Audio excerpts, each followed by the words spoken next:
So this is Composting 101. My name is Laura Petit, and I am the recycling coordinator out in the town of New Paltz. Here in New Paltz, we have a couple different demonstration gardens. So we have a backyard gardening and composting, which we'll be talking about. And then we were also the first registered composting facility in Ulster County. Subsequently, that was followed with the Ulster County Resource Recovery Agency, who's got a permitted facility, and they take in about 25,000 tons a year. And there's several other smaller ones like us. So composting is not necessarily a science. It is an art. It depends on what time of the year it is. It depends on temperature and moisture. It depends on what type of organics you're putting in there. So organic material, it can be plant or animal matter. It comes from a recently living organism. And of course, everything breaks down given the right outside environmental. But what we're going to be talking about now will be backyard composting. If we were running our facility here that's registered to take the commercial stuff. That is totally different than your backyard composting. In a commercial facility, you can take in any type of organic at all, and that includes, bones and fish and bread and pasta and oils and cheeses, etc., because the temperatures hit up to 165 degrees. That in itself kills off any pathogens that you don't want in your composting, and it kills off any seeds. Backyard composting is a little bit different. Backyard composting, you only want to use vegetable and fruit scraps. You can put in coffee grinds, tea grinds, and eggshells. That's all okay. But it doesn't quite hit the temperatures to put in any type of proteins. And also, if you just stick with your fruits and vegetables, you won't tend to have as many of the wildlife get attracted to it. But, generally, if you're mixing it up the right way and it's breaking down, you shouldn't have a problem. I've had mine for about 13, 14 years. The Cornell Cooperative Extension, they do theirs a little bit differently. They're not really into a vessel like the Earth Machine. So when you set your composting up, you could set it up outside with something as simple as a chicken wire fence. You could set it up with the pallet system, so you would have 3 or 4 different sections that you could rotate the material into as it breaks down. I mean, you could even put it in a garbage can upside down and feed it through the top. So it can be very creative. In fact, we actually have here at New Paltz, they threw away the old McDonald's tubes, the play tubes for the kids, and it's the spaceship one. So a lot of folks here like to use that because it's kind of fun to watch the materials break down. Now, composting is actually at the bottom of the EPA food waste and organics hierarchy. Generally, what we're looking at is source reduction. So before we we even look at the composting, we really strongly encourage you that as shoppers, not to fall into the marketing trap that you get 3 cucumbers for $1, and then it turns out that 1.5 or 2 of the cucumbers actually spoils before you get to eat it. So really consider what you're purchasing before you you bring it home and it ends up in your composting. Also, what we've started doing out here in New Paltz is we collect food. At the time when the campus was open from Sodexo, we got several tons a year from their kitchen, and that would get passed on to pantries and shelters to feed people. We also do food for animals. That started out with a local company that does snacks, and they were donating potato chips and other things. Apparently, chickens absolutely love chips. And then we move into the composting. So that is the end of it all. Whatever you can't eat, use, freeze would end up in your compost bin. And again, for this particular class, we're just using it looking at vegetable and fruit scraps. Okay, so we already went over the types of composting. Again, in the commercial type composting, that's where you can put in all the proteins, the soup, other organic matter. We were taking it in from the Culinary Institute here. So again, that was very seasonal. In the winter, when it was cooler, they were making soups and they had a lot of breads. And then, of course, in the summer, there were more fruits and vegetables. So we would have to mix our materials a little bit differently. And if it was raining outside, that was a whole nother scenario. And it could be similar for the backyard composting. You know, of course, in the spring and summer into the fall, you're going to have, you know, melons towards the summer. In the spring, you'll have more of your leafy vegetables. So it'll change, and you can compost throughout the winter. You know, once you get your compost pile started, you should have the right microbes in there that will keep breaking down all throughout the year. So commercially source separated composting, when you bring it in again commercially where it will tolerate meats and dairy, we mix it. It's usually a ratio of 1:3. So it is 1 yard of organics to 2 or 3 yards of mulch. What that does is the mulch will actually break down and heat up all by itself. So when we mix in the organics, it takes about 60 days to break down 30 yards of organics, of the meats and dairy. Again, the temperatures are about 165. When we first started, and you know, we kind of jumped into this here, we were only building our windrows up about 2 feet high, and they were about 25 to 30 feet long. And we were only getting temperatures of about 110 degrees. So what happened is everything liked the warmth, and so it started to sprout. So we got papaya trees, we got tomatillos, we got a lot of cantaloupe, and of course, we weren't really killing off the pathogens. We found that by building the windrows higher, we were hitting temperatures of over 175 degrees, which we thought was really cool until we realized we were pasteurizing it and getting a white mold through. So ideally, we have to hit temperatures of 165. Your backyard composting, that won't hit temperatures of that they won't hit 165. So the next slide, that's where we go to backyard composting, and that's where you don't have any meats, any oils, any cheeses. And there you see we have on site, that's our little McDonald's tube, which just makes a really cool compost bin. And we have the tumbler. Those are okay, but you have to realize that once your materials really start to break down, you can't really add to it, so you need 2 of them.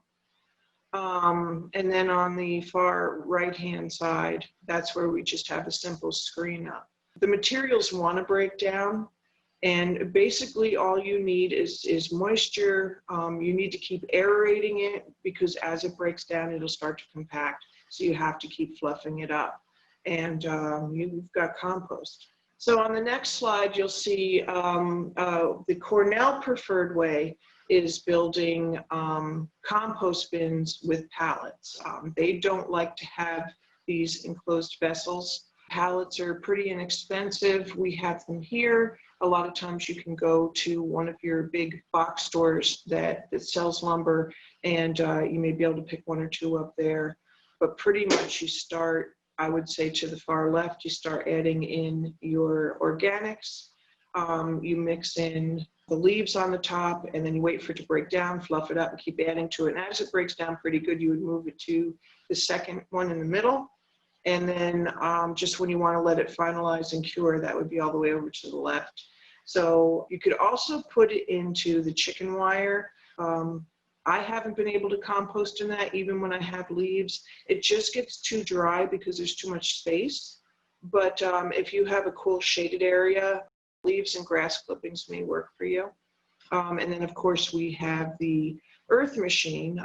I really like this particular in-vessel composting system. I'm a lazy composter.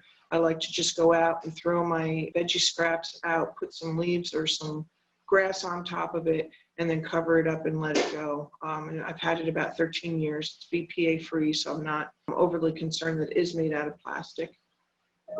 Okay, so to start your composting, what you do is they call it the organic lasagna method.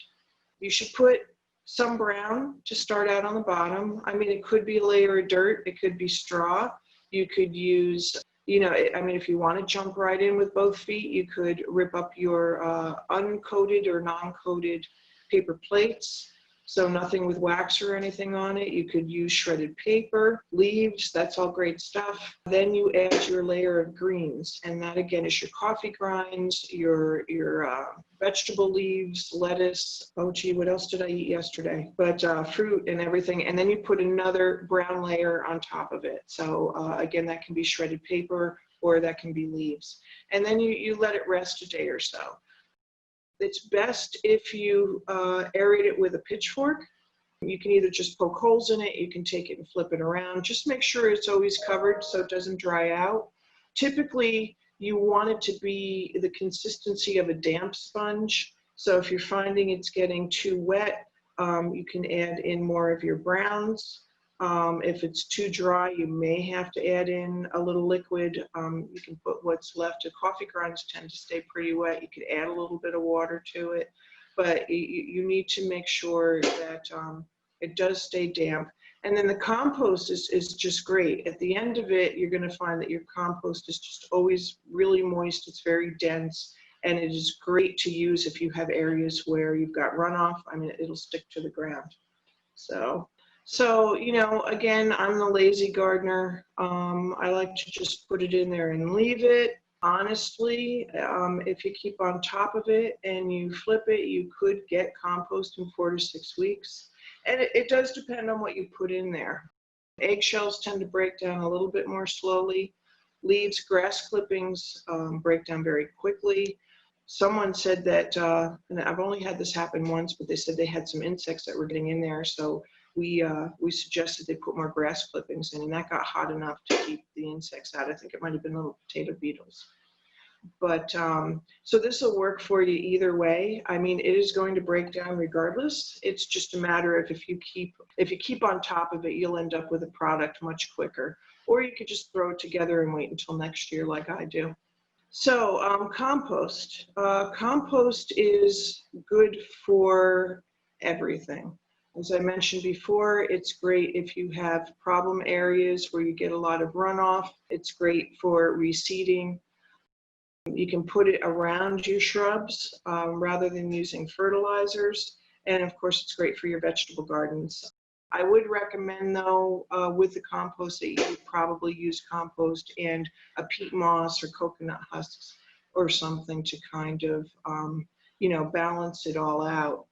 But I mean, you can't beat it as far as the alternatives. A lot of the alternatives are not sustainable. We were just discussing the peat moss today. It is not a renewable material. Compost is. So I guess I can open it up for questions. I don't know if I have any more slides after this. Okay, I might have missed it, but Yeah. how often do you turn the compost? It depends on how quickly it's breaking down. I would do it at least 2 or 3 times a week. That's if you're a very active gardener. I'm a lazy gardener. I do it a lot less, and I mean, I get the compost the next year. But, you know, if it's warm and dry out like this, you may not have to flip it as much because it's not going to break down as quickly. So, yeah, you could do it 2 to 3 times a week. And are you planning on doing it outside in the pallets, or are you looking at the in-vessel? Because that makes a big difference too. You know, if you do it outside in the pallets, it tends to get drier. So I think I would almost flip it less. Jeff asked, he says, is it important to cut the things into small pieces? It'll definitely break down a lot faster. I try to crush up my eggshells before I throw stuff in there, you know, or break it in half, but that does make a big difference. The smaller the surface area, the quicker it breaks down. Somebody asked if small flies were a problem. I'm assuming those are fruit flies, and that means that you're not covering your vegetables with enough of the brown matter. Shredded paper may work better at that point because once you get them, they get hard to get rid of, or leaves. I haven't noticed the little flies outside as much as they are inside, you know, when you're starting to collect the compost. And there's a couple of ways you can collect your food scraps. This kind of encourages you to do things. You know, you can put it in the freezer until you're ready to take it out. You can put it into a coffee can, or you can just take it out all the time. I cheat. I have one of these compost bins. These are nice. That can sit on my counter for about a week before I take it out. And Jeff just sent me a message. He said that in his tumbler, his is balling up. Tumblers are tough, just because, and I do have one at home, and I just put leaves in there. You're still going to have to get in there with a pitchfork. Yours should have a door on it you can lift up. And I would take a pitchfork and I would break it up, because if it starts to compact too much, it's just not going to break down as quickly as as you'd like it to. The chinchilla and the guinea pigs.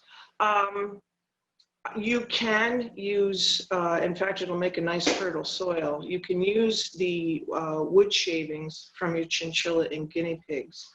I would not, though, because it is backyard composting, and you're not reaching the temperatures that you should with a commercial. I would use it around shrubs. I would not put it in my vegetable garden, because I don't think you're going to hit the temperatures to kill off any of the pathogens. I mean, animal manure is great. I mean, once you really get into it, I had my compost bin going so well at one point that I'd even put cotton material in there. So you can put in your paper plates, you can put in your napkins, your paper napkins, and your paper towels, old t-shirts. And I think all I would have left is just the nylon thread that was in them. So, I mean, you can really start composting everything. Just remember, if you're going to deviate too much from your clean organics, you may just want to use it for landscaping. You can use it to grade off a piece of property or use around your shrubs, but just remember that you're not hitting high temperatures. So you don't want to, end up with anything in there that you might not want to put on your vegetable garden. So honestly, I had a separate container. I was doing cat litter, but it was the cedar chips. And adding grass clippings will heat it up. When the kids were little, I used to put the grass clippings into a pile just to show them it would get really hot in the middle. Grass is great. It helps the compost actually break down, or your food break down quicker. It'll also keep away any insects. And Jess, I don't know. I've never taken a thermometer to it, but if you can hit 160 degrees, then I would be very comfortable using that compost later on a vegetable garden. Where's the best place to put a compost? Compost, I mean, you could do it anywhere. Ultimately, it does need the sun. So if you have a less shaded area, that would be best. In the corner of your yard, I mean, you don't want to, be tripping over it every time you go out. You could do it in a shaded area. It may take a little bit longer to break down, because the added heat from the sun will have it decompose faster. But ultimately, it's all organics. It's going to break down regardless. It's just how long it'll take to break down. Thank you for watching this presentation from the Town of Esopus Environmental Board, and a special thanks to presenter Laura Petit and the New Paltz Reuse Facility. If you would like to learn more, please visit our website at esopus.com. That's ESOPUS.com. Thank you.